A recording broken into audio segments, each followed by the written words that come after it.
Welcome, my name is Devin Action Ricker, and today we are going over day 4 of 30 of our One Punch Man bodybuilding ranking series.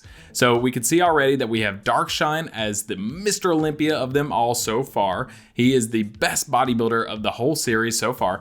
And then we have Pro Bodybuilder. We don't have one yet, but potentially we talked about Blast could be there. Saitama's in the athletic category, and we have Bomb in the fit. So up next today, we're looking at Boros. So with Boros, we're going to ask the question, could he be a bodybuilder? Does his physique actually match what our modern day bodybuilders look like? Is he fit enough to do that?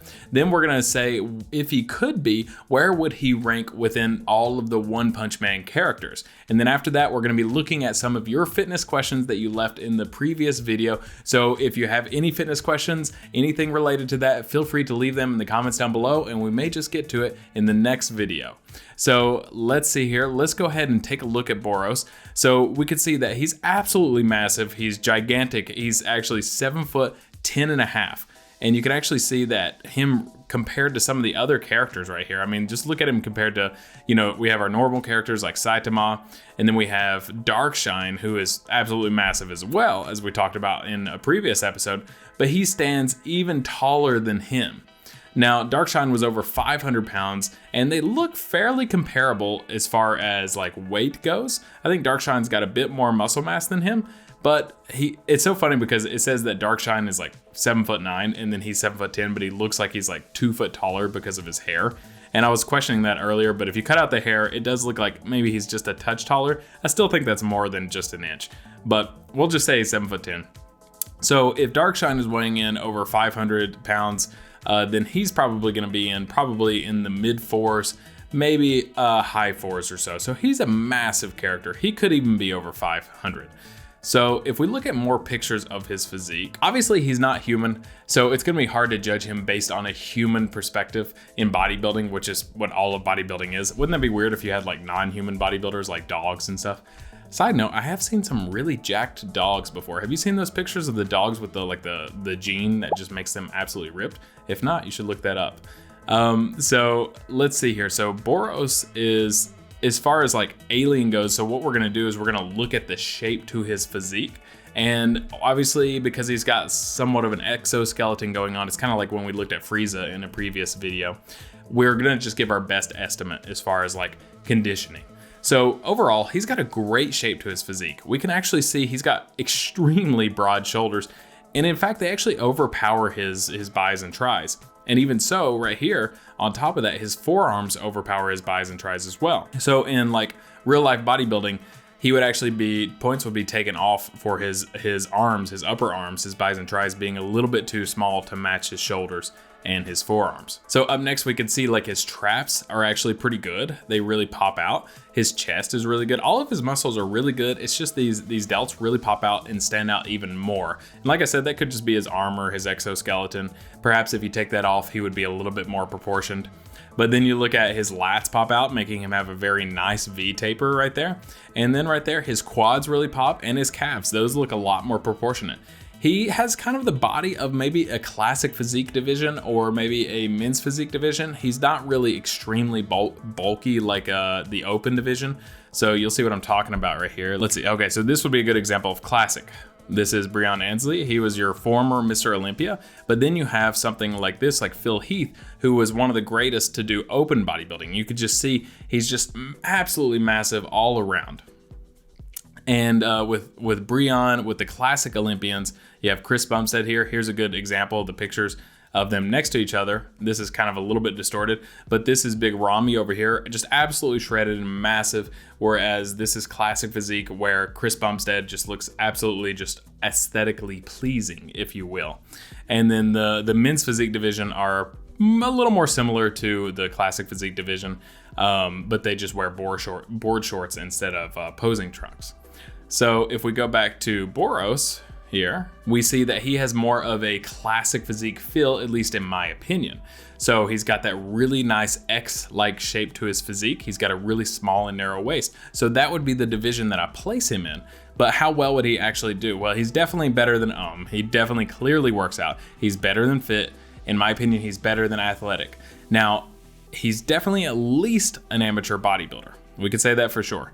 Blast though has a phenomenal physique as well. I would say they're probably right on that same level. In fact, if you put them next to each other, they probably have almost an exactly identical physique. I would say Blast maybe has a little bit better proportions, like his upper arms, his bis and tris probably outdo Boros's quite a bit. So for that reason, I might even move Blast up to Pro Bodybuilder, but I'm gonna get a little deeper into this thing before I actually move anyone around too much. So that's where Boros would go in here. Now let's actually answer some of your questions. So I have some of them pulled up right here. So the first one is by Ethan Likes Five Nights at Freddy's. I totally agree, great game. So did you ever watch Markiplier playing that? It was like one of my favorite series to watch on YouTube. So what are some other exercises other than pull-ups and chin-ups that I can do at home to get a bigger back? So it really just depends on what equipment that you have. So let's say you don't have any equipment at all. There's a couple of different things you can do. One exercise you could do is you could get a broomstick or a mop or some sort of stick and put it on 2 chairs and then do a horizontal row, which is kind of similar to a chin-up. It would be something like this right here. So you could do it with an overhand grip like that, or you could do it underhand. I would probably prefer underhand grip, and then you're just gonna row yourself up like that. So that's one thing that you could do.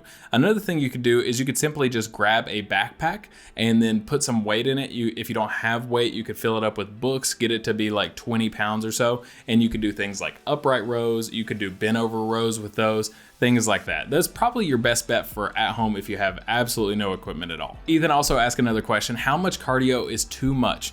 And basically he's saying right here that he wants to be good at running, but does cardio actually kill your gains? And the simple answer to that is cardio can kill your gains if it's too much. So think about your elite runners. So if you look at a sprinter, they actually have quite a bit of muscle mass.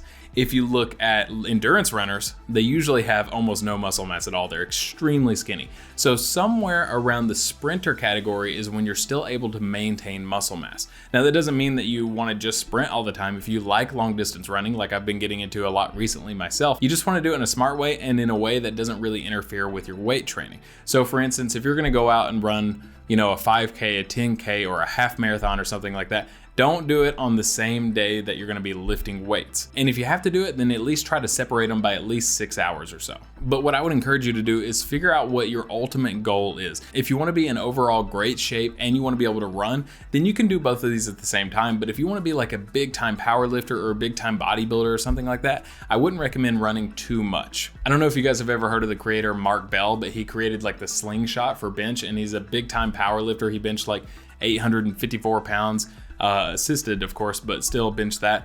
And now he's getting into running, and he just ran the Boston Marathon. So if you don't follow him, make sure to follow him. He's got some really good content for still being a big guy and running at the same time. So yeah, that's my answer. If you can, I would try to specialize in either running or in weightlifting. But if you want to do them both at the same time, then just make sure to separate them. Separate the days that you're working each one. So you could do running one day, you could do weightlifting another day. If you do them on the same day, separate them by 6 hours. And if you absolutely have to do them in the same session, then weightlift first and then go run afterwards. And maybe even have a protein shake in between if you can. Up next, we have one more question I'll get to, which is from The Truth Hurts 864.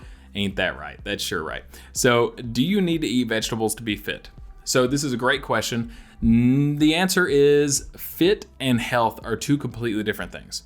When you think about being fit, you think about being a low body fat percentage, you think about being able to sprint, being able to lift weights, being able to jump, that sort of stuff. That's fit. Health is like, how are you doing internally? How's your cardio system? How's your blood pressure? That sort of stuff. And to be honest, with vegetables, they're really good at providing the body with micronutrients. So micronutrients don't do a whole lot in the realm of being fit. Like, you're not gonna lose weight based on micronutrients. You're not gonna gain weight based on micronutrients. That's more of the macronutrients, which are your protein, fats, and carbs. But what the micronutrients can do is stuff for your health, like your brain health, your heart health, that can really be beneficial in the long run over time. So if you're getting vegetables in, that's great. If not, I would at least try to get some in, and then maybe even get some multivitamins in and things like that. It's probably a good idea to take a multivitamin on a daily basis anyway. So Hopefully that helps answer your questions. So with our original questions, can Boros be a bodybuilder?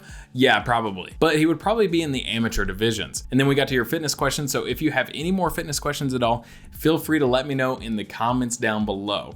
And I really appreciate you guys watching. I hope you're enjoying this series. We're gonna try and go 30 days in a row. This is day 4. So hopefully we can go without missing one, but who knows, we'll see. If you have any questions at all, let me know in the comments. I'll try to get to them. And if you've made it all the way to the end, that means you must have enjoyed this video to some degree. So go ahead and like and subscribe if you haven't already. And I will catch you in tomorrow's video.